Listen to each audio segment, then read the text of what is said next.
everything that is successful is useful in some way. It is a tragedy that people who are doing it may not be conscious that they're useful.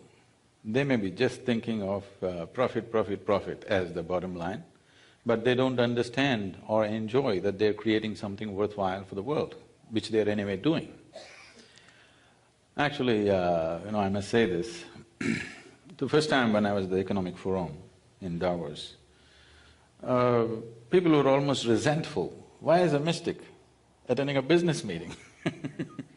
I happened to be at a dinner table with someone who was a leading computer makers of the time, and he asked this question, "Why are you here?" So I asked him, "See, what's your business?" He said, "We are one of the largest computer makers in the world. They got bought over by the Chinese some time ago."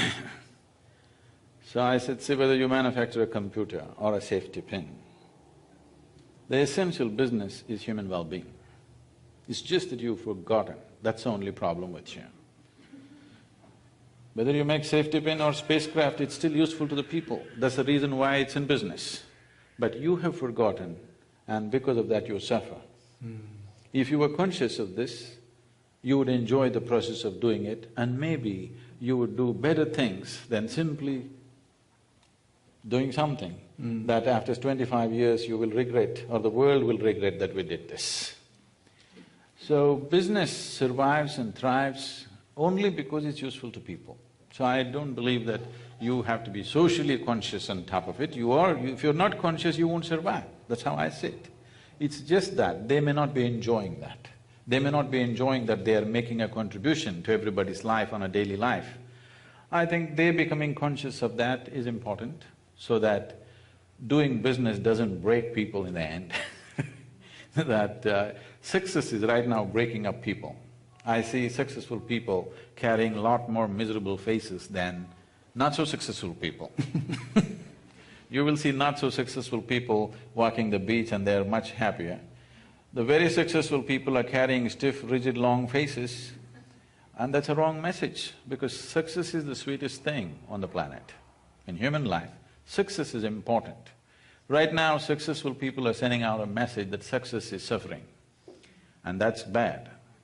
When that happens, the younger people will think, what is the point pursuing this?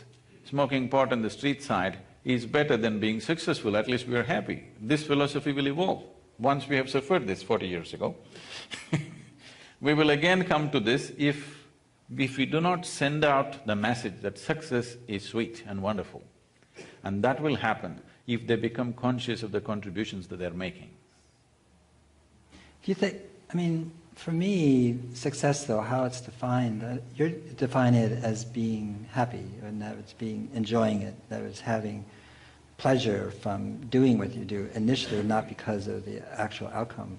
But it seems to me, and I agree with you about the long faces, that's for sure, but also it seems to me that we're in a world where business has gone right off around the bend. Business is basically destroying its host and rationalizing it and calling it lots of things and justifying it, and maybe paying great returns to their shareholders or the investors. But in fact, most commerce today is destroying the earth, and not by intention necessarily, but by fact. And it seems to me when we're talking about social conscious business, we're talking to a new generation of people, especially around here, but everywhere, who in fact see that. And then I know for myself, when I went into business, actually everyone disapproved. All my peers disapproved. I grew up in Berkeley, the only one of 2 communist towns in the United States at that time. And when I went into business, it was as if I had, joined the Nazi Party. It was so disapproved, and I lost a lot of friends because they said, well, that's the enemy. And when I wrote Ecology of Commerce, the same thing happened. My environmentalist friend said, how could you put those 2 words together, So I think what we now have is a generation that doesn't make that distinction, doesn't make that separation.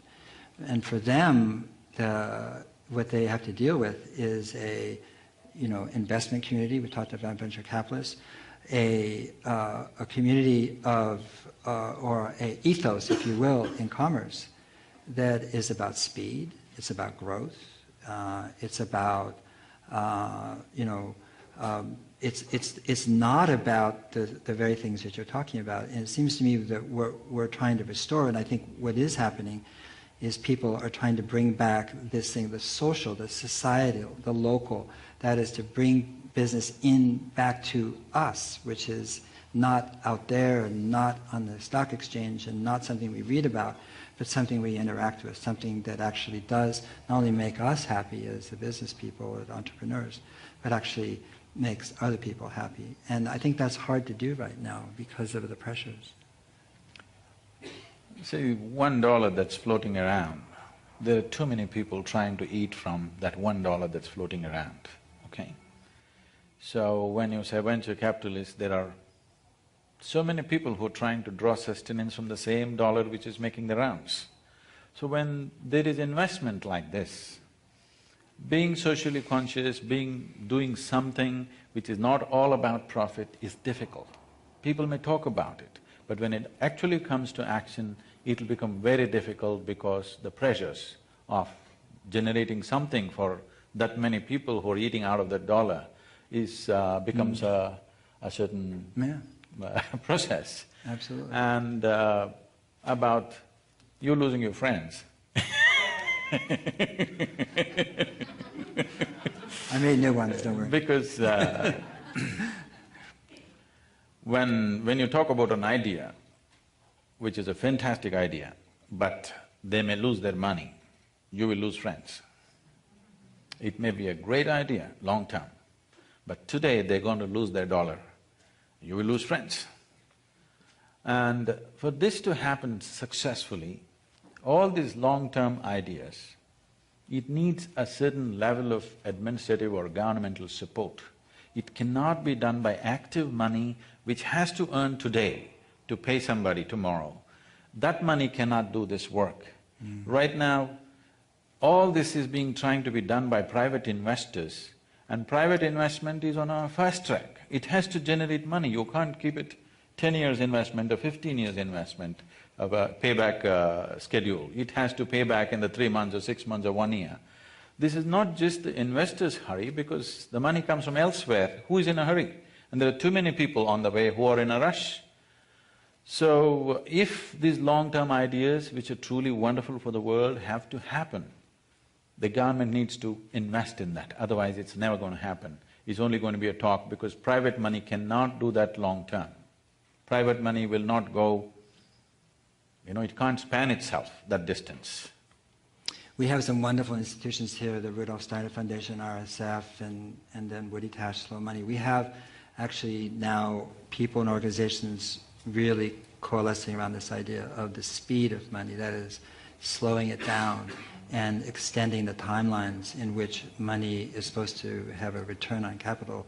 EcoTrust in Portland is doing forest trusts, essentially, that pay a modest, return, but they actually restore forest land. And now they're wanting to do that with farmland, that is to say, buy farmland that's been really mistreated and then buy it, restore it to organic, restore its biological qualities, and then I don't know how that's going to work with farmers, but nevertheless, this is a movement that's very strongly emerging, and I think people really understand that money needs to slow down. I was at a wonderful conference a few weeks ago, 3 weeks ago. I don't know if Lisa Gansky is here, but she put it on, called MESH, and it was about the sharing economy and peer-to-peer and sharing. It was a fantastic conference, and one of the data points that really struck me was the one between Airbnb and Intercontinental Hotels. Intercontinental Hotels today is the largest hotel chain in the world. It has 650,000 beds, and Airbnb has 650,000 beds too, and they did it in 4 years, and with no capital for beds anyway. And but there's a paradox there, which is these new companies that are rising here, these sharing-based or peer-to-peer-based companies, are being funded by venture capital. So there's still that tacit understanding that somehow there's going to be this 40% return year on year on the capital paid in. And what I see, and people show me their business plans and their spreadsheets, and they're really tortured in a sense to get them into shape to show this, kind of growth, and that growth we understand biologically as cancer and not development. And so in a sense we're funding, as you say, because of proxy money, and proxy money doesn't have an owner. It's what I'm saying about local again. It doesn't. Who owns that money? That money for the VC might have come from a university. Well, where did that money come from? That came from alumni donors. And so the incentives that VCs have is really perverse, because it is about, turning that money over quickly in order for them to be personally compensated and benefit. And so we look at the successes of VC money in the Googles and the Facebooks, etc., and we overlook, in fact, that is not a way. I don't think it's a way to fund the future. I think it's a way to destroy the future. If the speed of the money has to slow down, in many ways, our lifestyles have to change. The pressure of lifestyle is transmitting or transforming itself into demand and the speed of money. Just slowing down the speed of money, and if our lifestyles are at a certain pace, and naturally the pressures build up. So this is something that we have to bring into the society and the consciousness of the people, that there is a better way to live without necessarily escalating our lifestyle. If this has to happen right now, we are in pursuit of happiness. It is also written into the Constitution that you have a right to pursue your happiness. It needs to be understood that all human experience is generated from within, whether it's misery or happiness or joy or whatever else. Everything is generated from within. We are not at all investing in that dimension. If you sit here and you are happy by your own nature, suddenly you will notice that your activity is no more compulsive. There is no such thing as you have to do this or you have to do that. You will do whatever is appropriate to the situations in which we exist. Right now people are in pursuit of happiness, and there is a certain compulsive activity. To fuel that compulsive activity, the money has to flow at a certain speed, and that speed is unrealistic. And something needs to be done about that, because we are always trying to transform situations in which we exist, not understanding situations are just a consequence of the kind of people that we are.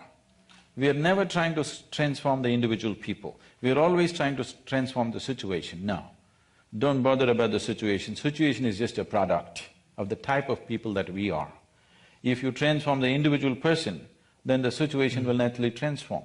But with the situation, you can just make a slogan and, network on the Facebook and forget about it. Individual transformation means it has to begin with you, and you have to work with people.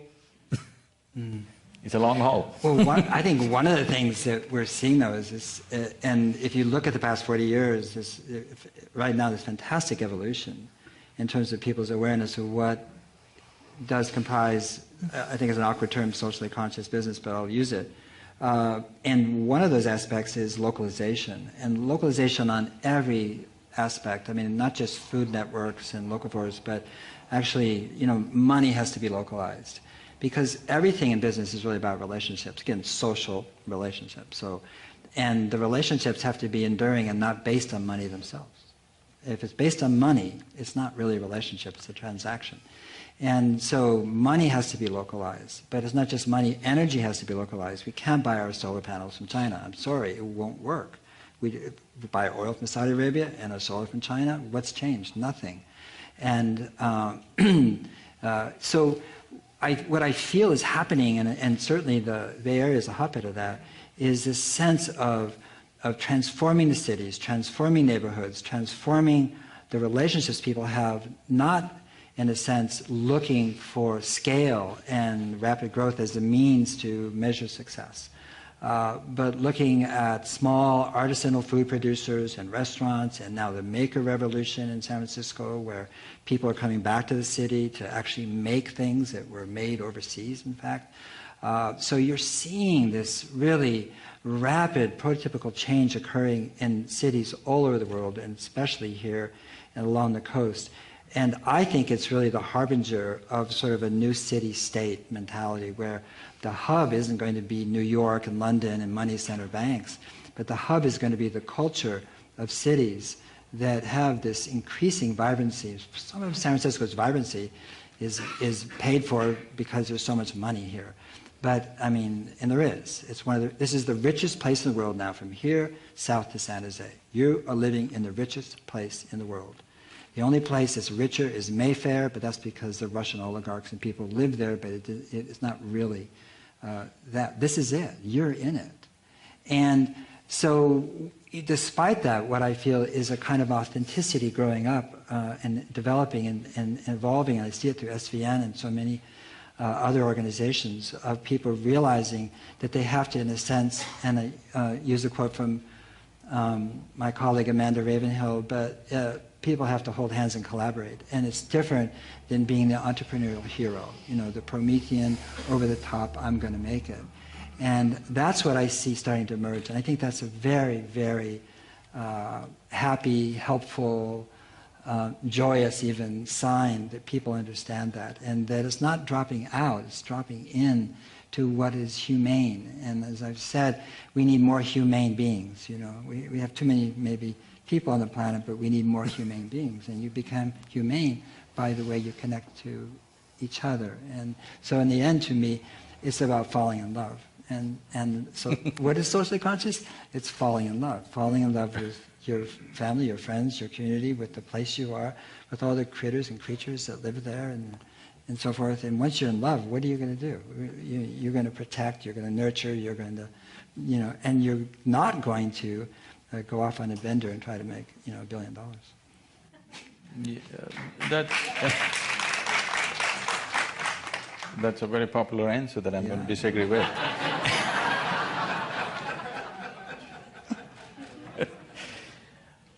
Definitely you must fall in love, no question about it, because this is not for economic reasons, it's for the sweetness of your own life. You must fall in love. But with the Facebook and other things, why can't you fall in love with somebody in China or in Timbuktu? Why it has to be local? I feel localization of money would create a small oasis here and there, it'll never bring well-being to the larger world. If human beings have to get localized, right now I drove from San Jose and I started 2 hours early just to make sure that I'm here on time. And what I see is thousands of cars are moving this way and thousands of cars are moving that way. So people who are here are working there, people who are there are working here. And all we are thinking of is… I was driving in a Tesla, okay? All we are thinking of is producing a car which consumes less energy. We are never thinking of, why is it people who are here are working there, people who are there are working here? Why are they going in opposite directions every day? And either they can move to the right place and create those kind of cities where people can walk to their work or cycle to their work, or people can work them from their home. There's enough technology today that it is not necessary for everybody to go to work. Different kinds of modules can be created where you want to go somewhere, please go, drive. But you want to go to your work, which is an everyday thing. It is not necessary to be traveling 2 hours to work and 2 hours back. And you will see people are driving in opposite directions. They're not going… if the whole traffic in the morning is going one way and in the evening another way, understandable. That's bad, but understandable. Now half the population is going this way, other half of the population is going that way, it doesn't make any sense to me. Localization localization should be of the people. Money you must internationalize. If you ask me, at some point we must aim at a common currency for the whole world. Right now, because of the economic disparities, it may not be possible. At some point, there must be an international currency which just sells everywhere. And localizing currency, localizing money transactions, a very romantic idea. It's very nice. Like there was an organization called Be the Change, and they invited me to speak in this place in London, and some 3,000 people from across the planet. And they were talking about how they want to take the world back to barter system, that all this currency, this financial markets, it's all fake. It is fake, no question about that, but it is serving a purpose right now. The problem right now is, before money becomes a productive process, in the pre-productive process itself, people are milking it hard, right there. Yeah, I think what I'm talking about localization is the banking system itself. And right now, I got an offer from Bank of America to change my mortgage, and because it's at 4.5%, and you can get mortgages for 3.375. And I thought, well, I'll just call them up first. I have a friend who's a mortgage broker, but I called the bank, and I got in this voicemail hell forever, and this and this and this, and I was talking to somebody in India. So when I'm talking about, and hello, yes, can I help you? And then what's your name? And then what's your social again? And over and over and over again. And then what rate would you like? And I said, I asked you, I'm calling to see what you're offering, not what rate I would like. I'm not bargaining. To me, this is the idiocy of the system we have today. I'm sorry. And that is, when you have a local bank, it doesn't mean it's local currency. It means that the currency, it's our currency. We're lending to each other. There's trust. And the basis of a healthy economic system is trust. And there is no trust in the system. And the trust is gone. And we are being algorithmed and objectified by our banks, by our search engines, by our social media, and we're being studied and computed and recomputed and marketed to. We've all become objects to these huge institutions. And as Jaron Lanier talks about, the people with the biggest server farms and computers are winning, and they're concentrating capital. So when I'm talking about localizing, I'm not talking about barter systems, I'm not talking about, let systems are fine, local exchange systems are fine too, but I'm talking about is relationships. Relationships, it means something. So when you call somebody, they say, oh, hi, how are you doing? And what do you need? Oh, let me get back to you, or whatever. I'm talking about a world that makes sense to us.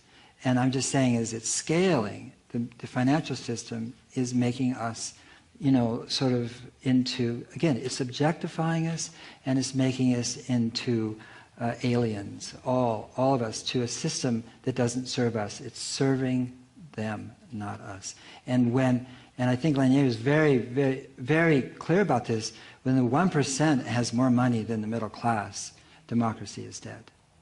Because it's the middle class that is the fundamental core of democracy. And when the 1% has all the resources, or most of the resources, you can kiss goodbye to politics, to policy, to decency, to regulations, and governments making investments in those things that count, because the investment's going to go to concentrated capital. So when we coined the word capitalism, that word came in because the access to capital was limited to a very small number of people. What you're saying is very true, that 1% has more money than what rest of the whole population has, that's a fact. But what we also need to acknowledge is, wealth is more distributed today than ever before in the history of humanity. That's a fact too. So we're in a process, and about Beijing or Bangalore being local is happening, it's not yet happened. Right now, talking to somebody in Bangalore, you're feeling like, oh, somebody who doesn't know me is talking.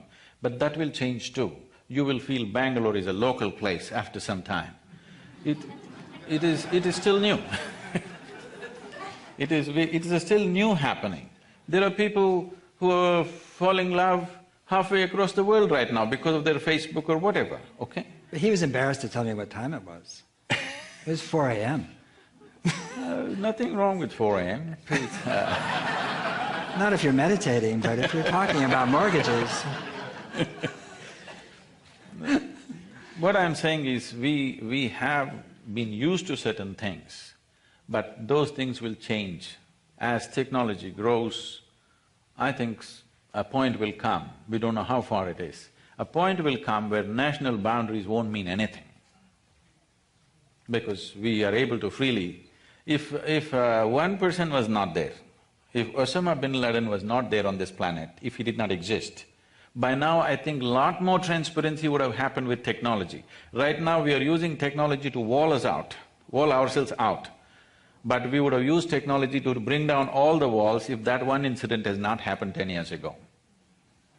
That's how I see it. If the thing has not happened, we would have used technology to make the national borders porous. Right now we are using technology to make it impregnable. I think that is a one-time incident that need not repeat itself. We will get over that after some time. Right now everything is kind of framed around that one incident. I think At some point we have to get over that. Yeah, I don't think anybody here, especially this room in the city, is arguing against internationalization or the fluidity with which we can have friends all over the world, and I do, and because of social media, and it's fantastic, no question about it. But I still think that when we're talking about economics, we're talking about socially conscious business, and we have to think of it, I think, in biological metaphors. And when you have a healthy watershed, it absorbs water very quickly, and then releases it slowly. And it releases it slowly into streams and rivulets and finally rivers. And water is life, and there's no water, there's no life, virtually. So when you're talking about an economic watershed, it also absorbs money quickly and releases it slowly into its, canyons and into its riparian corridors of people and neighborhoods. And right now, what you have is the opposite situation being created.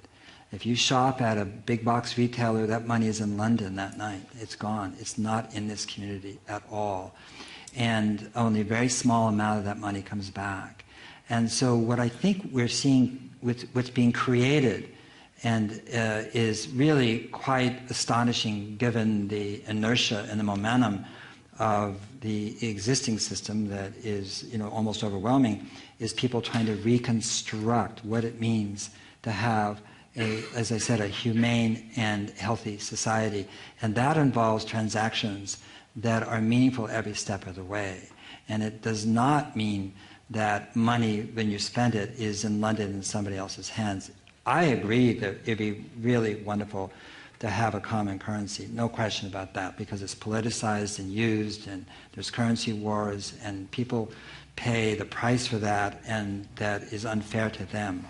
But that commonality of currency doesn't mean there can't also be, on the other side, a real rich economy at home. And that depends on people and on relationships, on institutions that are rooted in their communities and not rooted in money center banks in New York that don't give a fig about our lives or who we are or what happens to us. So when we started creating this World Trade Organization and things like that, the idea was to make the whole world into one single marketplace, not have different levels of markets.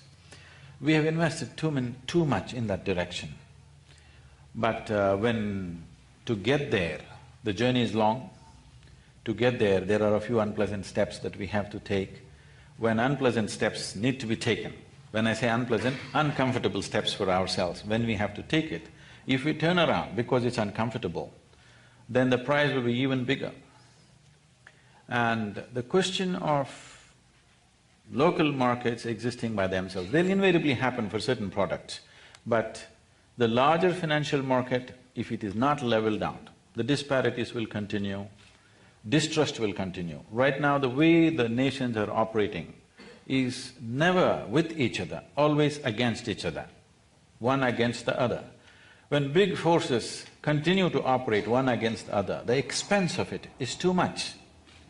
The expense of two or five different groups working against each other in the world is so high, the economic benefit will not reach the people, it is all spent in confronting each other at many different levels. This is a very complex confrontation. And the deputy vice chairperson of the Bank of China, I was having a conversation with him. When we went into the mechanics of it, it all comes down to enormous distrust from one nation to another. If that one thing is brought down, if more sensible leadership which reaches out, leadership which will not think there's a big difference between this and that, somewhere we have to meet and operate. The only reason is because there is economic disparity. If you try to level it, people who are up there have to come down, that is not possible. You have to bring up the other people to some reasonable level before we talk about leveling it. I think we are on the process. It is just that what type of people are handling these situations is the only question for me. I agree. If we transform the people, the system can work even now. Well, one of the wonderful things I heard on the MESH conference is a new company called Ripple, and Ripple is, I think it's going to bypass the money center bank. I think the people I trust are the ones who are going to bypass the government and the money center banks and the seats of power. And that's what's so beautiful about the internet, about social media, about Facebook, about what's going on, is that I think we can create a currency, a common currency, and bypass the whole 9 yards. And I'm really looking forward to that. And if people within that want to create a local currency, they can do that as well. So it's not either or. But for sure, I don't really want to wait until they figure it out in the banks in Switzerland, in Germany, in London, in New York, in Tokyo, in Hong Kong. What I love about what's going on right now in business is that people can bypass, in a sense, the traditional institutions that have basically that benefit from distrust almost, and use it to their aims and use it to their end, and so forth. Deborah, you're going to come back and open this up to the audience? Yes, yeah. All right. Thank you so much, Sadhguru and Paul. Weren't they wonderful?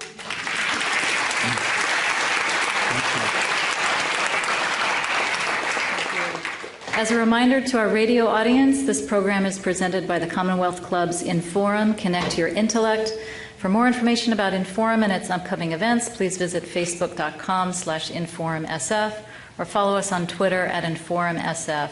Tonight we're hosting Sadhguru and Paul Hawken as they talk about socially conscious business. Sadhguru is a yogi and mystic and founder of Isha Foundation. For more information, please visit sadhguru.org. Paul Hawken is an environmentalist, entrepreneur, and author. You can find out more about Paul at paulhawken.com. And I'm Deb Nelson, Executive Director of Social Venture Network. We're at svn.org. So we're going to start our question and answer period in a couple of minutes. And I'll invite you all to line up behind the mic. Don't hurt each other as you're lining up. I'm going to ask you to please ask single questions. No multiple part questions, no pitches, no stories. If you give us a multiple part question or make a pitch, I'm going to have to throw this gavel at you. Those are the words, so don't make me do it. So here's a transition question as you all are lining up at the mic. Most people don't find their jobs fulfilling or meaningful. So what would you say to the person who can't quite align their values with their work and they're not running the company or organization that they're working for, and turning a company into a values-driven organization doesn't happen overnight? What advice would you have for that person?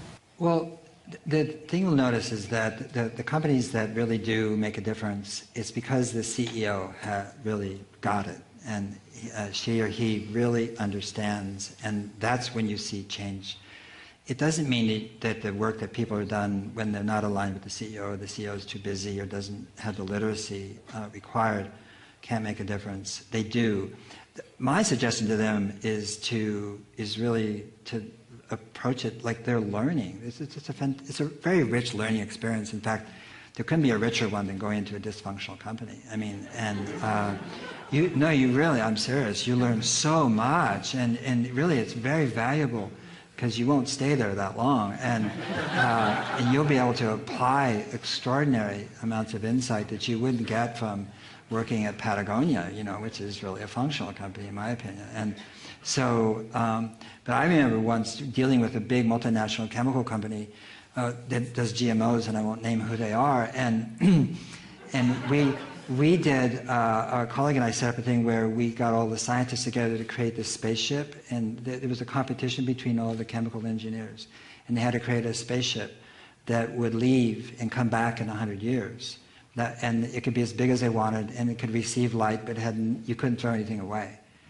And then they loved it, they're engineers, and they're competing, and then at the end they all voted on which spaceship they'd go on. And even though they were competing, they all voted for basically the one spaceship. And that spaceship didn't take videos and DVDs, it took artists and musicians and storytellers. It didn't take any products from that company, not one single product, pesticides, chemicals was taken because he said that would poison the environment. All the food was organically grown. They took weeds, which is their biggest selling product, to kill weeds. They took weeds because weeds help the subsoil and bring up minerals and make the soil healthy. And this is what everybody wanted to go on. And after that exercise, a whole bunch of them quit. So I think it's... So I think if you're not happy, it's a fantastic thing. It means there's some deep impulse in you that's leading you to something that's going to be really helpful to the world. Sadhguru? So when it comes to individual fulfillment, as I said earlier, instead of being in pursuit of happiness, if your life has become an expression of your joy, you'll always find a way to do something meaningful, wherever you may be, whatever your position may be. You may not be able to change the ways of a large corporation by yourself, but the little ecosystem around you, you can definitely change. But first thing, this must happen. You must understand this. The moment you're in pursuit of happiness, unknowingly you're working against so many things. So many things. Our pursuit of happiness has brought incalculable kind of misery to every other creature on this planet, but we are pursuing it sturdily and not getting there. We have pursued it very strong, using all the technology that we can put together in the last 100 years, but we are not any happier than people who lived here 100 years ago. So when we are not successful for 100 years, I believe it's time to stop and look back and see, why the hell are we going around without being successful about our goals? Because what needs to be done internally, we are trying to fix it externally. It's not going to work like that. Nobody is going to be fulfilled or happy because of things that are happening around them. That is only short term. You bring yourself to a certain level of joyfulness and fulfillment within you, then your activity is no more compulsive. Once it's not compulsive, you will do what's needed according to your intelligence and capability. Somebody else cannot fix this for you, because each person will act according to his own capacity to do things. Thank you. And now we're ready to open it up to questions from the audience, and remember, single-part questions. First question. It is so single-part, you'll be amazed. Sadhguru, question for you. You said we can't transform systems, we can't transform structures, we can transform people because systems and structures are a natural occurrence, they're the reflection of who we are. How do you see the most effective way of accelerating that process of transformation? To correct the question a bit, I did not say you cannot transform the system. You can transform the system much more easily than transforming people, but it is not the answer. You transform the system and populate the system with the same people, you will see it's the same thing again. You'll just… for a few days you think things have changed, after some time it's again the same thing because it's the same people. Transforming the people is a much longer haul. It is not one day slogan shouting, it's not one day's policy thing, it is something that we have to work with our children, on the street, in the office, everywhere we need to work. So what is one thing that can transform people? One fundamental mistake we're making right now with the people, handling of the people, is we given them this idea, if you fix the outside, everything is going to be okay. As already Paul said, you are living in the richest part of the world, but you are not the happiest lot on the planet, okay? That means it's not worked. You fix the outside, but the inside doesn't work like that. So bringing this as a culture, see today you have infrastructure for all kinds of things. You have industry, you have hospitals, you have this, you have that, there are more toilets than there are people, all these things are there, but there is no infrastructure to transform the inner nature of the human being at all. Hardly anything, it's almost zero. 150 years ago, almost 90% of the people who lived in this country were illiterate. Today, literacy is almost 100%. How does this happen? Because the schoolrooms were built, isn't it? You build the necessary infrastructure, so the rest happens. For the inner transformation of the human being, there is no investment at all. Private, little this and that, there is no large-scale development of infrastructure. As a part of this, we built the largest meditation hall in the Western Hemisphere in Tennessee right now, because this infrastructure needs to come up in big time, where people are focused towards their inner transformation. Otherwise, as there were illiterates 150 years ago, right now there's an illiteracy about how to handle myself. When you yourself are an issue, believe me, everything in the world will be an issue. Thank you. Next question.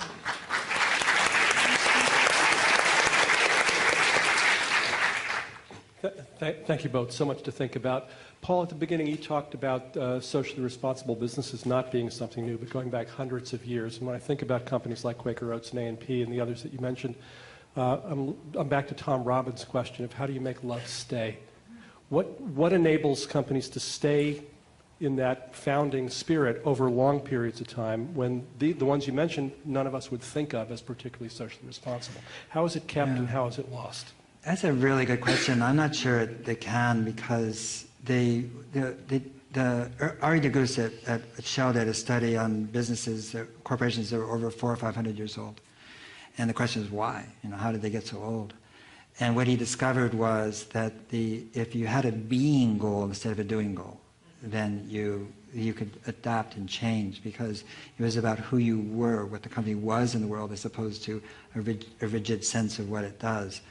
But very few companies have survived that values orientation in terms of over decades or even centuries. And like I gave Heinz and Quaker Oats as examples because we don't really think of them. Maybe Heinz a little bit more because we know Andre Heinz and he's such a cool guy. But not really. The company itself and Quaker Oats is gone. And so I think that I think we have to understand that businesses are just like anything else. They grow and live and die, and it's okay.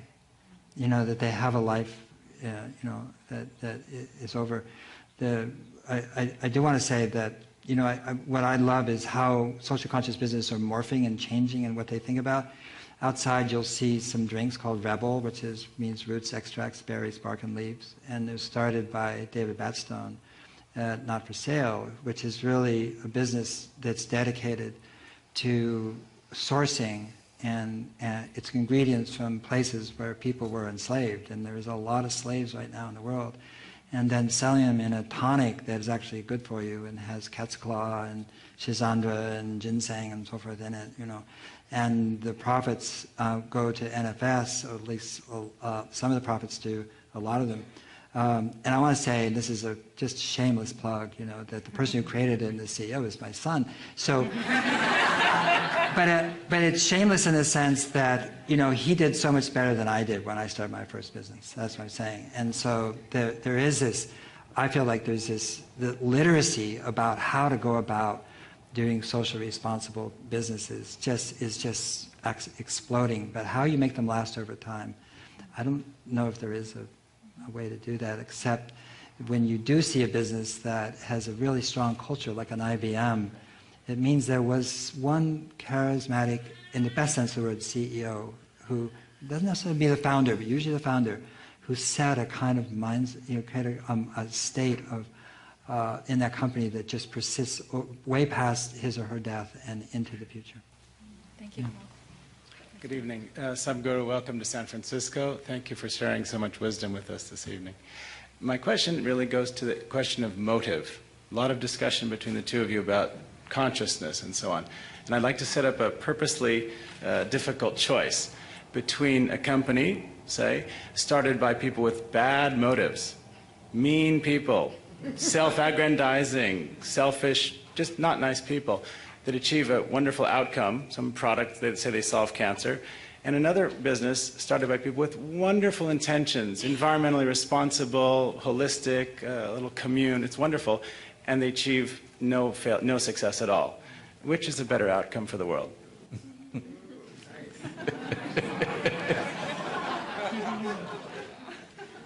Now, when you do a certain activity, economic or otherwise, the most important thing, the most important aspect of any activity is to do it the way it works.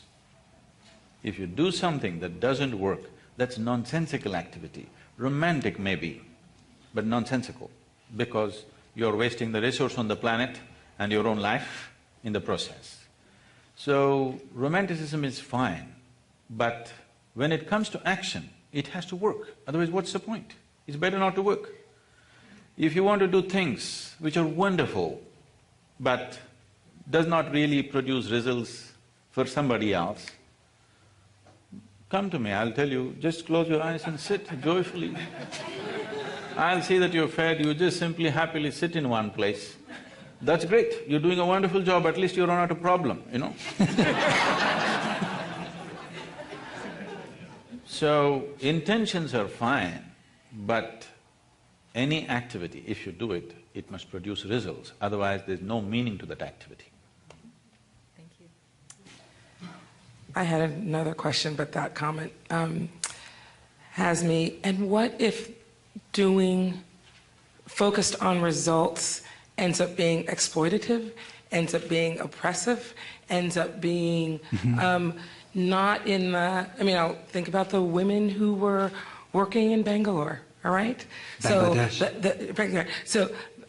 This notion that is the assumption of gaining results efficiently, but the process, so that, I'm not asking a question. So what's our response to when the framing of results ends up in damaging and oppressing people?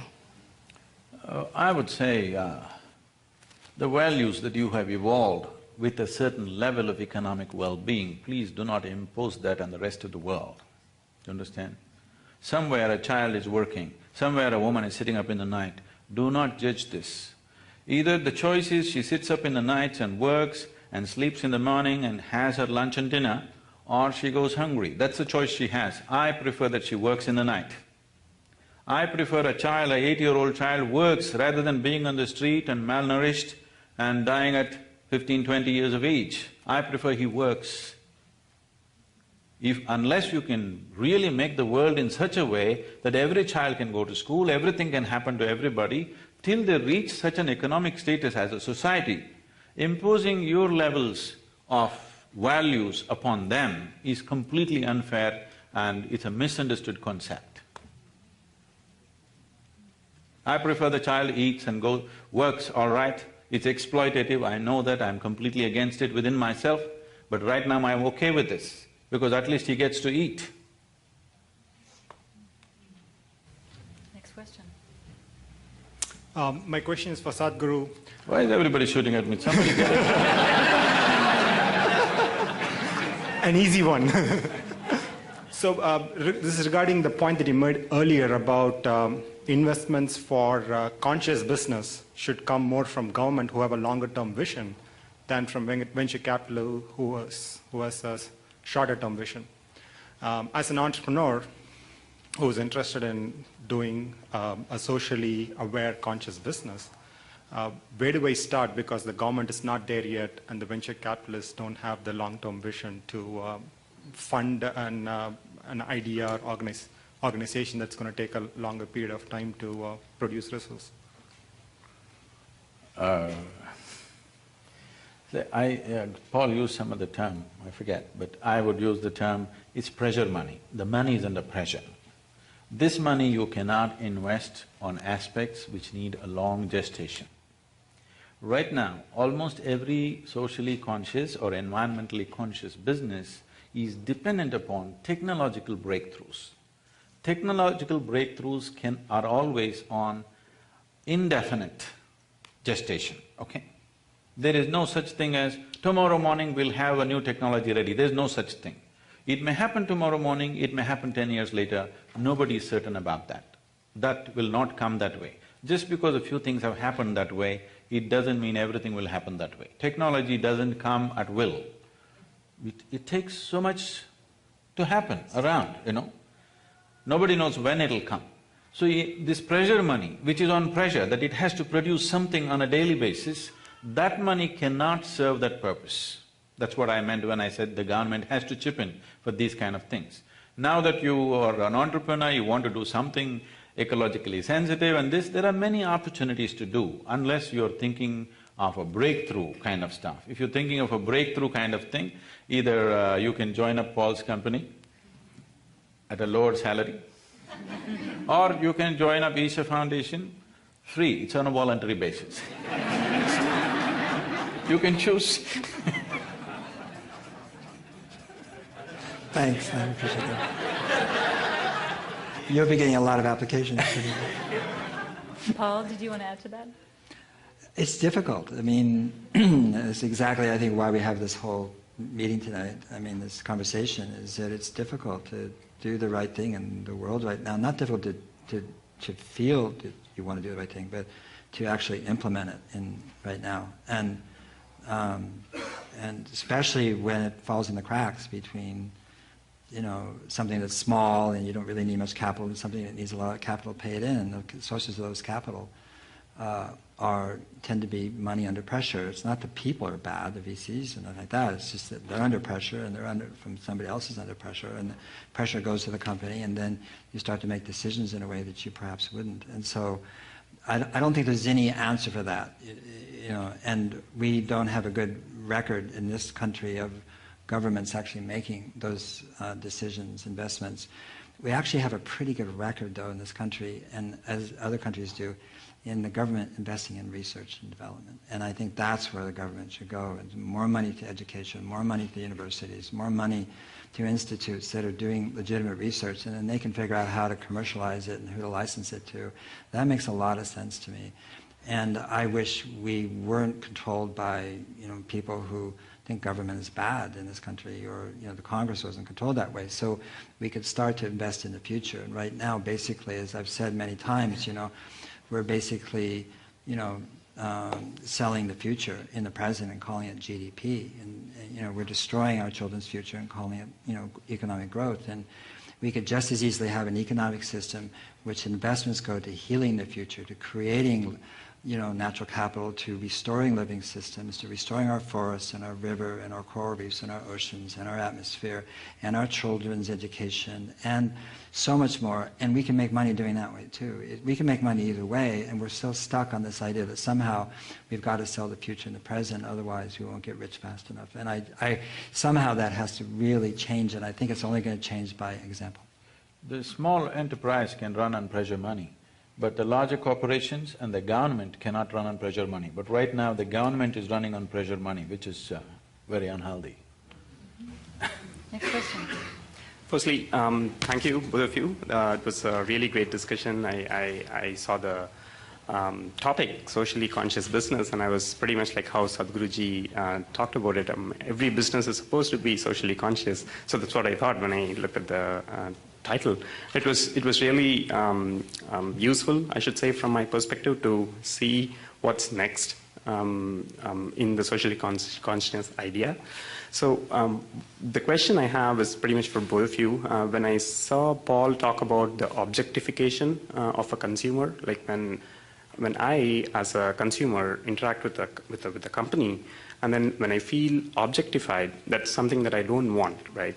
So when we see a business should be socially conscious, there are some things that we have to put in as a vision for the company that comes from a consumer's perspective, right? Like what other things do you think would the consumer want that would make a business socially conscious? I've always felt that I've only done businesses where I want to be the consumer, so I don't think about him or her as somebody other. And I've been happy to create businesses where in fact, really, I just thought there'd be a few customers, and in fact, there were just a few. My great grandfather started his first company just right here in New Montgomery and Market Street, and in 1849, and he specialized in books in German and French on Catholicism, and in 1849, and he went out of business. And started a long history in my family, and went down, became a farmer in Silicon Valley, and I wish he kept the land. And so I think that to me is you want to be the customer, and then you're never far away, you're never studying the customer. It doesn't mean you don't listen and get feedback and work with your customers, but I feel like the way to grow is to start small, and in that smallness you can make so many mistakes, and that's the problem with rapid money, is that mistakes become too big. And when you're small, you actually want to make mistakes, because then you're in a rapid iteration, rapid learning mode. And what we need in this time of enormous transition and change is failure. We need rapid failure. We need lots of failure. And we're in a society that basically marginalizes failure and lionizes success. It's fine to lionize success and wealth, but what we actually need to do is be experimenting, trying this and trying this and trying this, because we really have to make huge changes in the next 20, 30 years in order for us to have some semblance of a civilization at that time.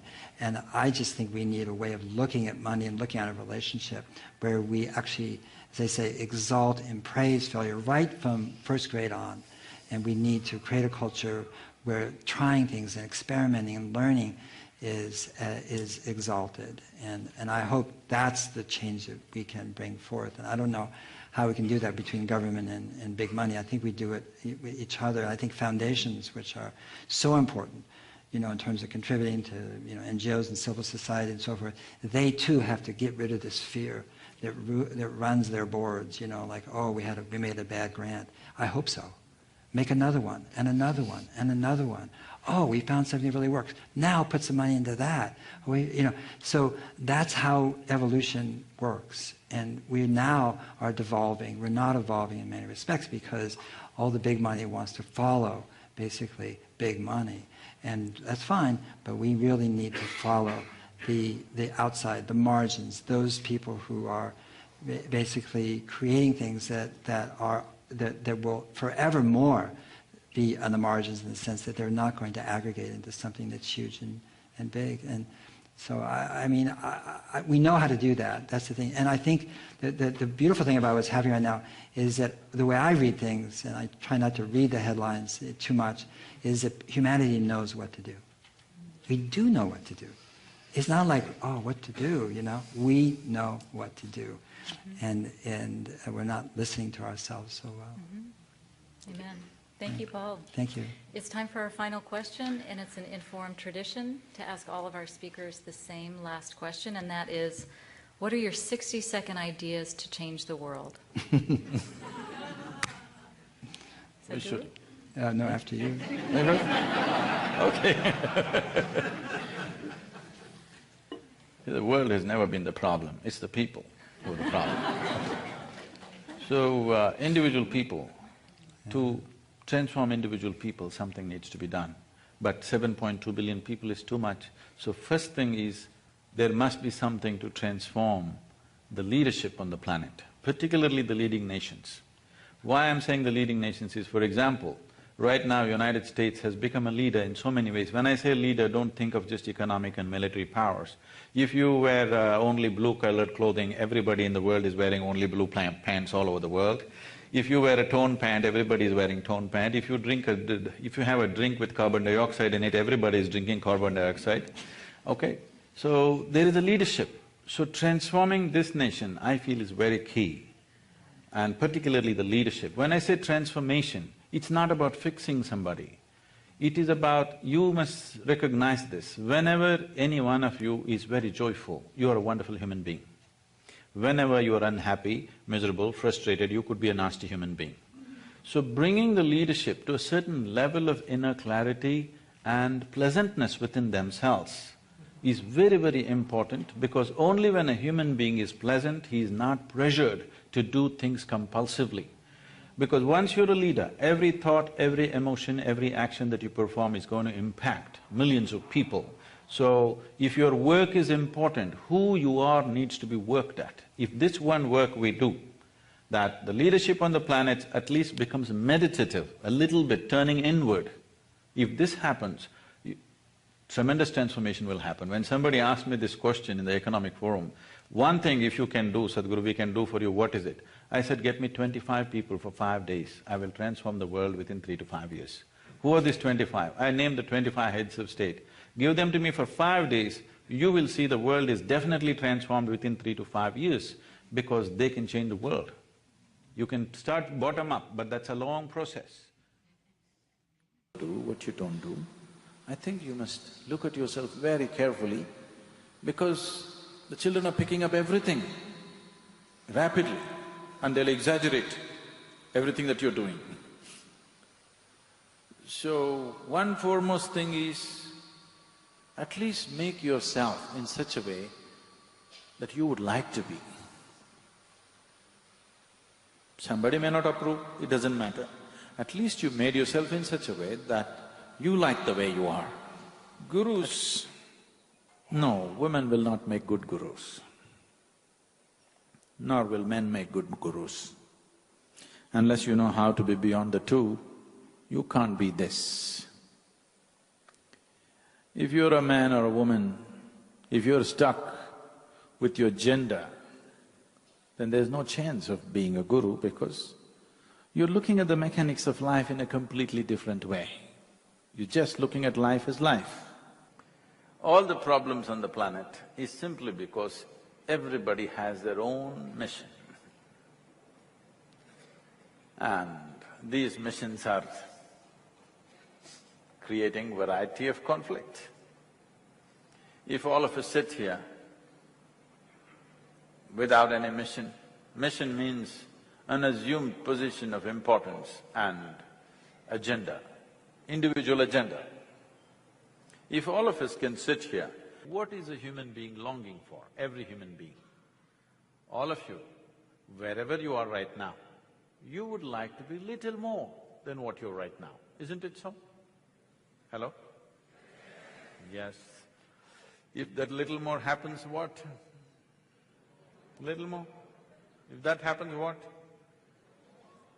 So it looks like in installments you're going towards something. How much more would settle you for good? Let's look at it right now.